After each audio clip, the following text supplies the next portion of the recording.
From Illinois Public Media News, this is 217 Today. I'm Kimberly Schofield. It's Friday, July 12th. Coming up, we'll learn more about what to expect from the Republican National Convention in Milwaukee next week. That story in just a few minutes, but first, these headlines. Macon County is the latest Illinois county to detect the presence of West Nile virus. IPM's Anuliko Chuba has more. The Macon Mosquito Abatement District tested 168 samples and had one positive result. Emily O'Connell is a director of health promotion for the county health department. Despite the current risk being low, she says it's still important to exercise caution. The Macon Mosquito Abatement District is only testing those mosquitoes within the district. So that's not going to include all of Macon County, and not all mosquitoes are being tested. So we don't know if it's only just one mosquito. Champaign, Douglas, and Morgan counties have also had positive West Nile virus results. To reduce the risk, O'Connell recommends draining standing water and wearing long sleeves and pants when going outside at dawn and dusk. I'm Anuliko Chuba, IPM News. Illinois Governor J.B. Pritzker continues to back President Joe Biden's candidacy. That's after a hot mic caught the Democratic governor earlier this week saying he, quote, didn't like where we are with the presidential race. In East St. Louis yesterday, Pritzker said those remarks were merely about recent polling that shows Biden trailing former President Donald Trump. And so I don't like the fact that we're behind, and I think we can do much better, and I'm going to go campaign for him and watch him win in November. The governor says questioning Biden's candidacy is a reasonable thing to do after the poor debate performance. To prove naysayers wrong, Pritzker says Biden should get out and campaign more. A suburban Chicago congressman is the second member of the state's Democratic congressional delegation to call for President Joe Biden to end his re-election bid. Dave McKinney has more.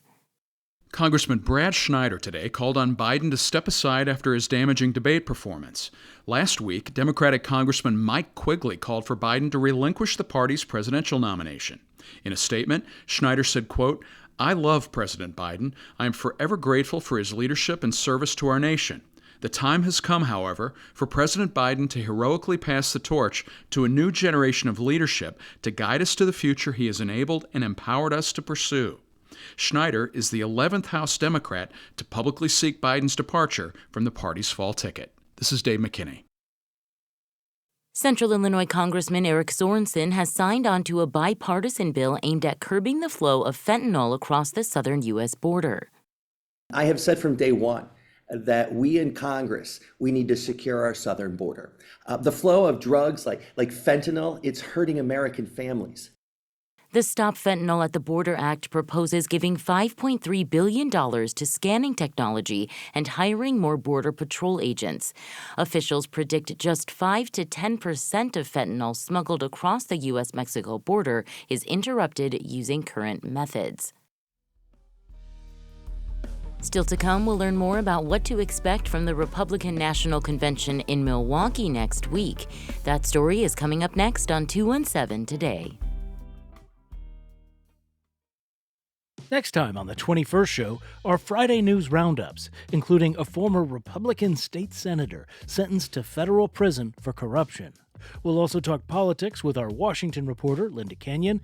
And finally, we'll talk with the creator of a musical about Western Illinois and its people. It's called Forgotonia. I'm Brian Mackey, and that's next time on the 21st show. Join us.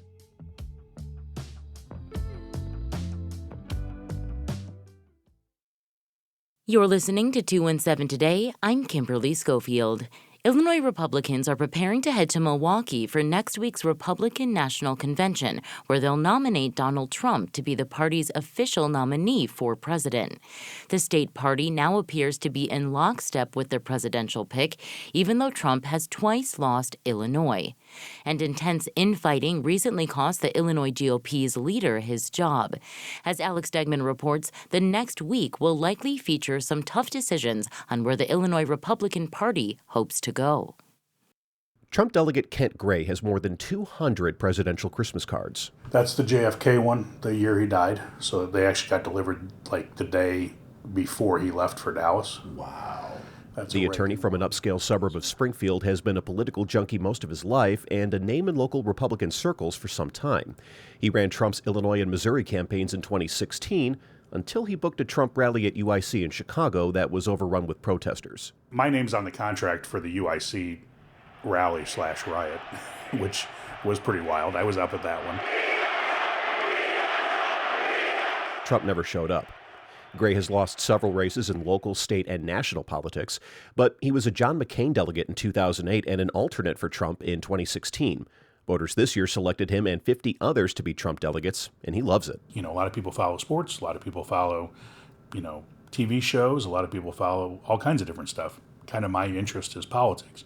And being a delegate to the National Convention is a whole lot of fun because you get to see basically everybody shows up to speak to the entire assembled masses. But Gray is attending the RNC at a time of turmoil for the Illinois Republican Party. Its chairman, Don Tracy, said he's resigning after the convention because his fellow Republicans would rather fight each other than Democrats. The party has been in the superminority in Springfield for years and hasn't held a statewide office since Bruce Rauner was governor. Steve Ballage thinks the Illinois GOP has been compromising away conservative values to try winning elections. He says it's not working, and the grassroots folks are tired of it. We feel like we've been pushed to the edge of a cliff. There's nothing to compromise anymore for us. So any kind of compromise for us becomes, we might as well just jump off the cliff. Ballage lists off a number of grievances, like illegal immigration and perceived special rights for the LGBTQ community. His positions on those reflect the National Republican Party's platform, but Republicans have lost ground in Illinois lately, partly because of the stark divide on issues like that.